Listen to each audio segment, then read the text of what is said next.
Welcome, and in this video I'm going to show you how to lift object in Tinkercad. So first of all, put random figure or an object on your work plane, and now what we need to do is select a ruler and put the work plane corner like this, and now select the object, and right here you'll see this little green arrow, and nearby you'll see the numbers that you can change to.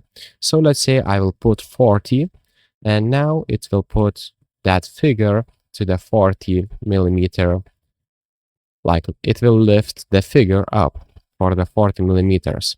And same you can do with this. You can just, let's say 45, and now I did move those objects in the air. And if this video was helpful, please make sure to subscribe to Guide to Everything, comment down below for the algorithm, and see you in the next one. Peace.